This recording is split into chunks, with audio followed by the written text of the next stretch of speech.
ოზურგეთის სახელმწიფო დრამატული თეატრისა და აზერბაიჯანის ქალაქ განჯის თეატრის ერთობლივი ნამუშევარი ნოდარ დუმბაძის ცნობილი ნაწარმოების მიხედვით დადგმული სპექტაკლი კუკარაჩა ჯერ განჯაში, ხოლო შემდეგ უკვე ბაქოშიც წარდგა მაყურებლის წინაშე.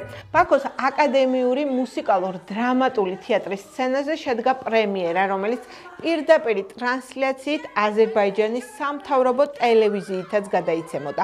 სპექტაკლი ვასო ჩიგოგიძის რეჟისურით განხორციელდა. წარმოდგენაში მონაწილეობდნენ როგორც ოზურგეთის, ასევე განჯის თეატრის მსახიობები, რაც კიდევ უფრო მეტ კულტურულ მნიშვნელობას ანიჭებს ამ კოლაბორაციას. წარმოდგენას ესწრებოდა საქართველოს საგანგებო და სრულუფლებიანი ელჩი აზერბაიჯანში ზულა პატანი, ასევე სხვა ოფიციალური პირები.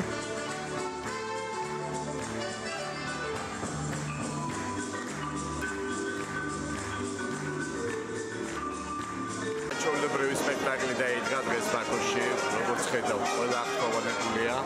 რაც თავარია ეს იყო ქართული და აზერბაიჯანულ ენაზე დადგმული სპექტაკლი. ძალიან კარგი სინთეზი იყო, მაყურებელი ახმოვანებული იყო და კიდევ ერთხელ მსგავსი სპექტაკლები ხელს უწყობს ქვეყნებს შორის ცნობადობის ამაღლებას, კულტურული ურთიერთობების გაძლიერებას. ვფიქრობ, დღევანდელი დღე არის ნამდვილად ჩაიარა ფურორით და ულოცავ ყველას. დღეს ძალიან კარგი დღეა, პრემიერა შედგა. ჩვენი ქართველი მეგობრები იდგნენ ჩვენთან ერთად სცენაზე. ვასო ჩიგოგიძე ძალიან ცნობილი რეჟისორია. დიდ პატივს ვცემ მას, მიმაჩნია რომ ის ჩემი უფროსი მეგობარია. ნოდარ დუმბაძის ნაწარმოების მიხედვით დადგმული სპექტაკლი კუკარაჩა ძალიან კარგი გამოვიდა. ჩვენ ეს ერთად შევძელით. დღეს ძალიან ბედნიერი ვარ, რომ კულტურათა შორისი დიალოგი ამ სპექტაკლით შედგა.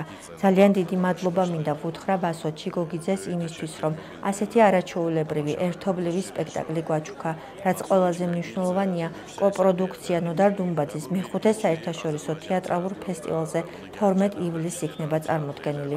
ეს ყველაფერი ნამდვილად ბედნიერს მხდის. მუშაობის პროცესი იყო ძალიან საინტერესო და დასამახსოვრებელი. დიდი მადლობა მასპინძლებს, ასევე ძალიან დიდი მადლობა ყველა იმ მაყურებელს, ვინც მოვიდა და ის ემოციები გაგვიზიარა, რომელიც ჩვენთვის მნიშვნელოვანია. ასევე განსაკუთრებული მადლობა ვასილ ჩიგოგიძეს და მთელ შემოქმედებით ჯგუფს. დასრულდა ურთულესი დღეები.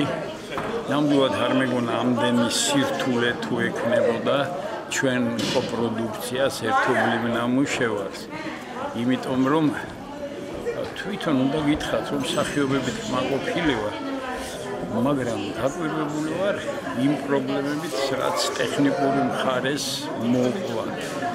მაგრამ ძალიან წარმატებით წავიდა განჯაშიც და აი დღესაც მართლაც სრული ანშლაგით ბაქოს აკადემიური მუსიკალურ თეატრში სპექტაკლი და თვლი რომ ერთი ნაბიჯი იმ ჩვენი ჩანაფიქრისა, რასაც უმთავრესად დუმბაძის ფესტივალ და დუმბაძის ფესტივალზე ბატონი ნოდარის და არა მარტო ქართული მწერლობის წარდგენა ძალიან სწორი ფორმა ეძლევა. 12 ივლისს ოზურგეთში ნოდარ დუმბაძის საიუბილეო 10 წელი და მეხუთე საიუბილეო ფესტივალზე ველოდებით ამ სპექტაკლს. იქ რა თქმა უნდა ცოტა ფორმა იგივე დარჩება, მაგრამ აქცენტები შეიცვლება და დარწმუნებული ვარ, წარმატებით ჩვენი აზერბაიჯანელი მეგობრები წარმატებით წარდგებიან ნოდარ დუმბაძის ფესტივალზე.